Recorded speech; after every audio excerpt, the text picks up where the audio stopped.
안녕하세요. 주식유치원 야너주의 김파고입니다. 야너주 구독자분들 오늘 하루 잘 보내셨나요? 저는 오늘 하루 종일 미국 대선 결과에 집중했던 하루였습니다. 미국 대선 결과에 따라 제가 가지고 있는 종목들이 오르기도 하고 떨어지기도 했는데, 그렇게 관심 종목의 주가를 살펴보는데 최근에 상장된 공모주들이 이상하리망치 급등하는 현상을 보면서 내가 정말 공모 청약해서 몇 주 되지도 않는 공모주 배정받은 수량은 싸게 판 것 같은데 주가는 급등하고 있고, 이걸 어떻게 해야 할까? 아무래도 공모주 청약을 위해서 해당 종목을 분석하다 보니까 해당 기업의 주가에도 눈길이 자주 가는데, 이렇게 상장된 이후에 주가가 급등할 때는 공모주 투자자들이 공모받은 물량 이외에 추가로 주식을 사서 매매 차익을 남겨야 하는지, 아니면 공모받은 물량 이외에는 위험하니까 하지 말아야 되는지 고민이 많으실 것 같습니다.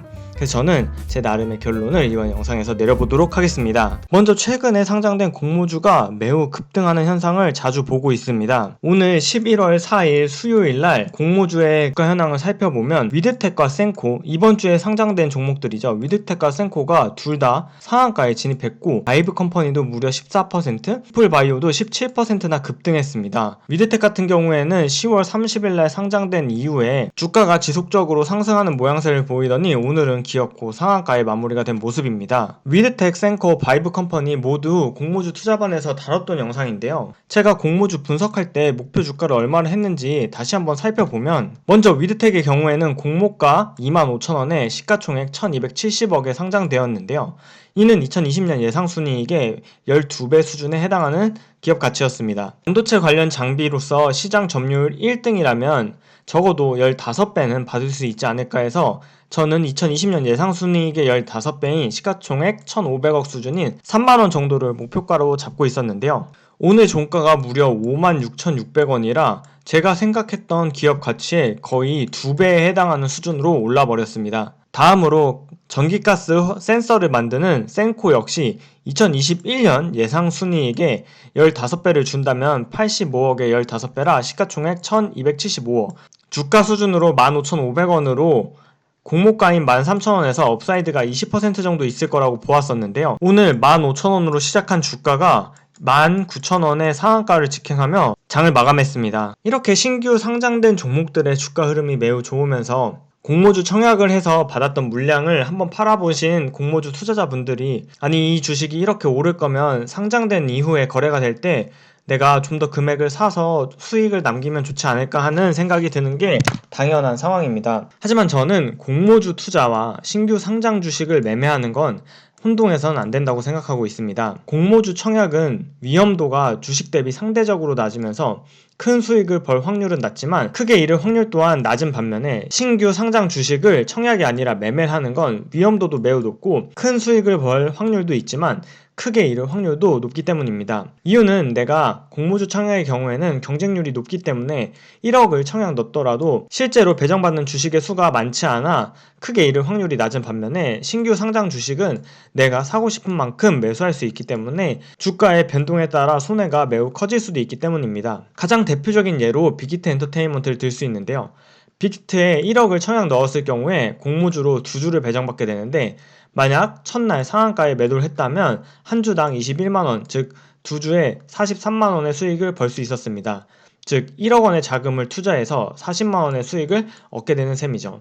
반면에 빅히트를 상장일 첫날 내가 1,000만원어치만 상한가에 매수 주문을 걸었는데 체결이 됐다면 매수가가 35만 1,000원, 현재가가 15만원 수준으로 1,000만원을 투자해서 투자 수익률이 안타깝지만 마이너스 60%나 됩니다.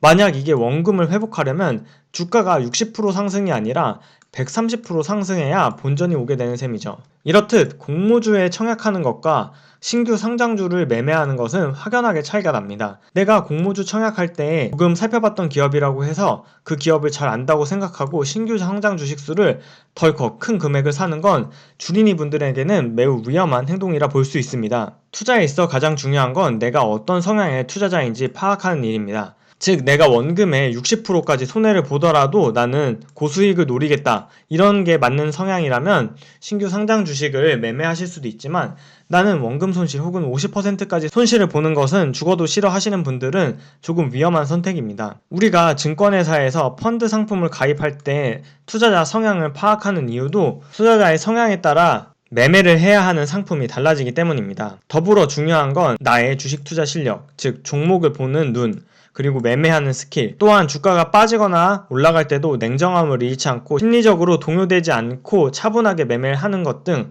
내 주식 투자의 실력을 정확하게 파악하고 있어야 합니다. 또한 자금의 사용 기간과 투자의 목적을 분명히 세워야 내가 흔들리지 않고 투자를 할 수 있게 됩니다. 저 같은 경우에 제가 공모주 투자를 하는 이유는 예금 이자보다 높은 수익을 얻기 위함입니다. 이렇게까지 말씀드려도 신규 상장주가 사실 급등하면 배가 아픈 건 어쩔 수 없는 인간의 본성입니다. 만약 신규 상장 주식이 주가가 자꾸 오를 것 같고 오르는데 눈길이 가신다면 본인이 감당 가능한 아주 소액으로만 매매 연습을 하시는 걸 추천드립니다. 매매도 자주 해봐야 어느 시점에서 과열이 있고 어느 시점에서 과매도가 있는지를 확인할 수 있기 때문에 만약 내가 손실 감당한 금액이 예를 들어 100만 원이라고 할 경우에는 100만 원어치만 신규 상장 주식을 산 후에 주식을 매매하면서 매매 기록을 잘 남기고 내가 신규 상장주에 새롭게 주식을 매매했을 때 승률이 어느 정도 되는지, 그리고 내 매매는 어떤 점에서 잘못됐는지를 복귀하는 투자 일지를 꼭 쓰시면 여러분에게 큰 도움이 될 거라고 생각합니다. 오늘 영상에서는 신규 공모주가 자꾸 급등하면서 눈길이 가는 투자자들을 위해서 만들어 보았는데요. 오늘 영상이 도움이 되셨다면 구독, 좋아요, 알림 설정 부탁드려요. 그럼 다음 영상에서 만나요. 안녕!